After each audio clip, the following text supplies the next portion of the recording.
Assalamualaikum warahmatullahi wabarakatuh. Perkenalkan, nama saya Kamila Sabrina Ibrati, kelas 2 AD, NIM 066030501326. Program studi D3 Akuntansi. Di sini saya akan menjelaskan materi mengenai kas dan piutang. Yang pertama itu kas. Apa yang dimaksud dengan kas? Kas merupakan aktiva paling liquid, alat pertukaran standar, dasar untuk mengukur dan accounting for all item, serta aktiva lancar. Contohnya, uang kartal, mata uang asing, dana tersedia pada deposito di bank, post wesel, cek yang disahkan, cek kasir, cek pribadi, wesel bank, dan civil account. Selanjutnya pelaporan kas. Pelaporan kas ada 3, yaitu setara kas, kas terbatas, dan cerukan bank. Yang pertama, setara kas atau kas ekuivalen merupakan investasi jangka pendek sangat liquid yang segera bisa dikonfirmasi menjadi kas dan begitu dekat dengan jatuh temponya sehingga risiko perubahan suku bunga tidak signifikan. Contohnya tagihan treasury, kertas komersial, dan dana pasar uang. Yang kedua ada kas terbatas. Kas terbatas merupakan perusahaan memisahkan kas yang dibatasi dari kas reguler untuk tujuan pelaporan. Contoh-contoh dibatasi untuk yang pertama ekspansi pabrik, yang kedua retirement utang jangka panjang, dan yang ketiga saldo kompensasi. Dan yang terakhir ada cerukan bank atau bank overdraft, yaitu ketika perusahaan menulis cek lebih dari jumlah dalam rekening kas, umumnya dilaporkan sebagai kewajiban lancar. Offset terhadap akun kas hanya apabila kas tersedia pada akun lainnya di bank yang sama di mana overdraft tersebut terjadi. Selanjutnya mengenai piutang. Piutang sering disebut sebagai pinjaman, dan piutang adalah klaim yang diajukan terhadap pelanggan dan lain-lain atas uang, barang, dan jasa. Contoh pinjaman adalah lembaga keuangan seperti JP Morgan atau AS yang menyediakan dana untuk Fiat atau ITA. Contoh yang kedua yaitu contoh piutang adalah perusahaan seperti Boeing AS yang mencatat piutang ketika menjual pesawat secara kredit kepada All Nippon Airways Co. Ltd. (JVN). Terdapat piutang usaha, wesel tagih, dan piutang non-dagang. Piutang usaha atau account receivable adalah janji lisan pembeli untuk membayar barang dan jasa yang dijual. Wesel tagih atau notes receivable adalah janji tertulis untuk membayar sejumlah uang tertentu pada tanggal tertentu di masa mendatang. Dan piutang non-dagang atau non-trade receivable timbul dari berbagai transaksi. Contohnya yaitu uang muka kepada karyawan dan staf. Yang kedua, simpanan yang dibayarkan untuk menutupi potensi kerusakan atau kerugian. Dan yang ketiga, piutang dividen dan bunga. Selanjutnya ada pengakuan piutang usaha. Terdapat diskon dagang, diskon kas, dan tidak mengakui elemen bunga. Di sini diskon dagang merupakan pengurangan dari harga terdaftar tidak diakui dalam laporan akuntansi pelanggan ditagih setelah diskon 10% untuk pelanggan toko retail baru. Contohnya, harga suatu barang dengan diskon 10% diketahui 18.000, tentukan harga barang sebelum didiskon.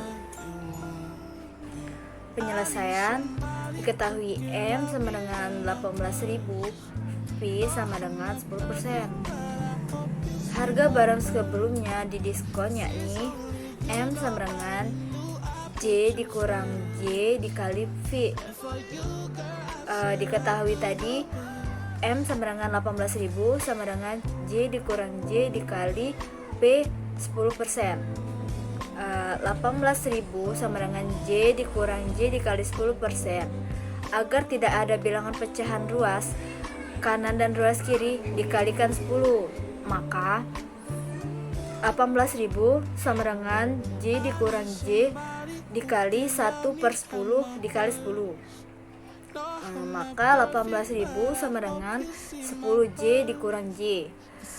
18.000 sama dengan 9J. Maka 18.000 sama dengan J dikurang J dikali 1/10 dikali 10. Hasilnya itu 180.000 sama dengan 10 kali J dikali J. Nah, 180.000 sama dengan 9J. J sama dengan 180.000 per 9. Maka J sama dengan 20.000. Jadi, harga barang sebelum didiskon adalah 20.000. Selanjutnya ada diskon kas. Merupakan rangsangan untuk pembayaran dini metode kotor per metode bersih. Termin pembayaran 2/10 N/30. Dan yang terakhir ada tidak mengakui elemen bunga. Perusahaan sebaiknya mengukur piutang dalam nilai sekarangnya. Praktiknya, perusahaan mengabaikan pendapat bunga yang terkait dengan piutang usaha karena jumlah diskon biasanya tidak material. Selanjutnya ada penilaian piutang. Penilaian piutang usaha merupakan pelaporan piutang pada pelaporan posisi keuangan, melibatkan klasifikasi dan penilaian. Klasifikasi termasuk menentukan lamanya waktu setiap piutang yang akan terbayar, yang akan beredar. Perusahaan yang mengklasifikasikan piutang yang dimaksud untuk ditagih dalam 1 tahun atau siklus operasi, mana yang lebih lama sebagai aset lancar. Semua piutang lainnya diklasifikasikan sebagai aset tidak lancar. Penilaian piutang usaha terdapat ada 3, yaitu piutang tak tertagih. Yang kedua, metode penghapusan langsung untuk piutang tak tertagih. Dan yang ketiga, metode penyisihan untuk piutang tidak tertagih. Nah, yang pertama tadi kan piutang tak tertagih. Piutang tak tertagih merupakan penghapusan langsung teoritis tak diinginkan. Tidak ada penandingan piutang, tidak dinyatakan pada nilai realisasi bersih. Yang selanjutnya tadi metode penghapusan langsung untuk piutang tak tertagih merupakan ketika perusahaan menentukan akun tertentu untuk piutang tak tertagih, perusahaan membebankan kerugian tersebut kepada beban piutang tidak tertagih.